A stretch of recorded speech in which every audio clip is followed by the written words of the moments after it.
Algebra 2, Lesson 7-4, Properties of Logarithms, Part 2.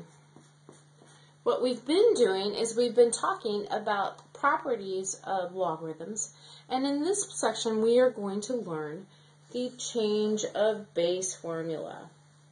Right there. Okay, so let's just jump into this.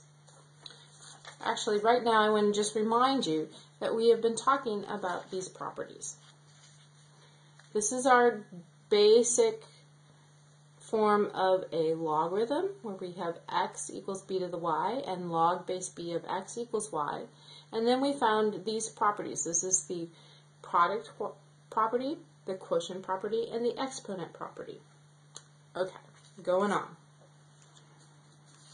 So now we're going to add to these properties a change of base formula. And this is the formula. It is derived in our textbook, but honestly, I think the most important thing is to know the formula and to work with the formula a few times, and then it'll start making sense. So what we're doing, change of base. Notice I'm going to try to change it to a different base, and we'll explain to you why in just a minute. What this says is if I have a log base b of m, that is going to equal the log base c of m over the log base c of b. Now notice what I've done is I'm changing the base to a different number. I am going to use the number here. This m stays the same, and this becomes the log of the old base. Okay. Now notice in this case we do have some constrictions. A or m, b, and c, all these numbers right here, must be greater than 0, so they have to be positive. And b and c cannot equal 1, because if you have the log of base 1 of anything, that just messes everything up. So we can't do that. Okay. Now, why do we have the change of base formula? Well, there's basically two different scenarios that make it useful. The first one is it is useful for when m and b have a common base, which is going to be c. And I'll show you what I mean by that. When they have a common base. So let's look at what I have here. I define the value of the expression log base 8 of 32. Okay? Well, I know that 8 can be written as 8 to the third, as 2 to the third. 8 really equals 2 to the third power. And I also know that 32 is 2 to the fifth power. In this case, they have a common base of 2. So it would be useful for me to write this in terms of base 2.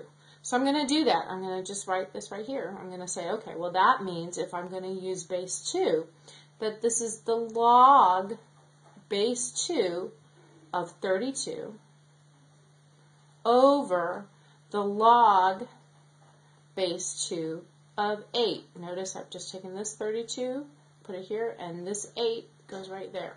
Okay? So, like I just said, I know what those are.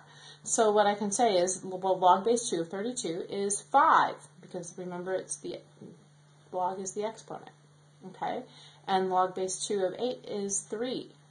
So I can say this whole thing, log 8 of 32 equals 5/3. And I got that by using a common base and using the common base formula. So because this formula is so useful, I'm going to add it to my little sheet of properties. And I suggest you might want to have your own little sheet of properties tucked away in your stuff. I might not let you use it on a test, but you still might be able to use it. It might be helpful to know it well enough to jot it down whenever you need to. Okay, so here's my change of base. So I've added that to my little sheet. Let's look at a different, so I told you there were two reasons. Let's look at the other reason.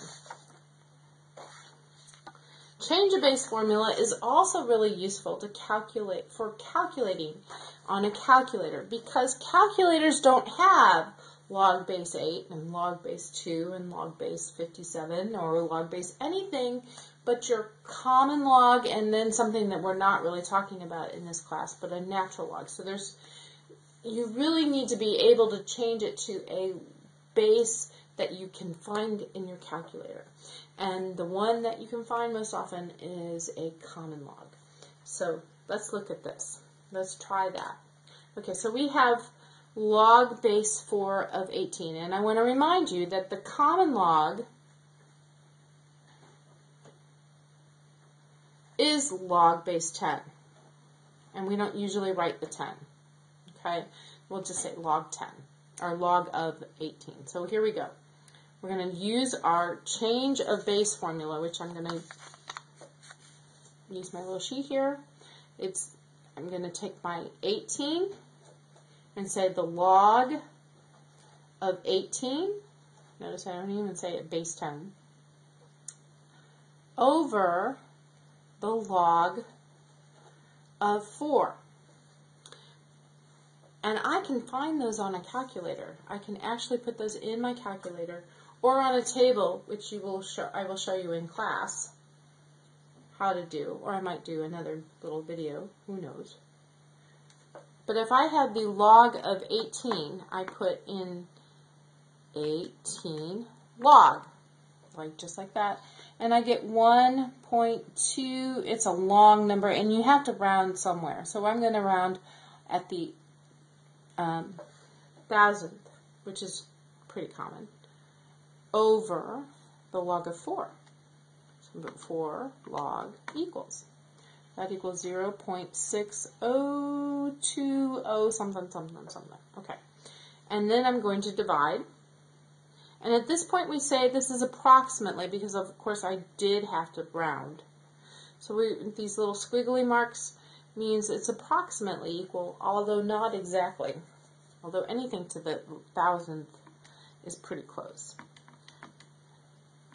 for most applications. So I've just done the division, and I get 2.0847. I'm going to round up to 0.5. Okay, so there is my answer. Log base 4 of 18 is approximately 2.85 thousandths. Okay, so I have a few examples for you to try on your own of the lesson. Here we go. And once again, this is a really good opportunity for you to pause and try these.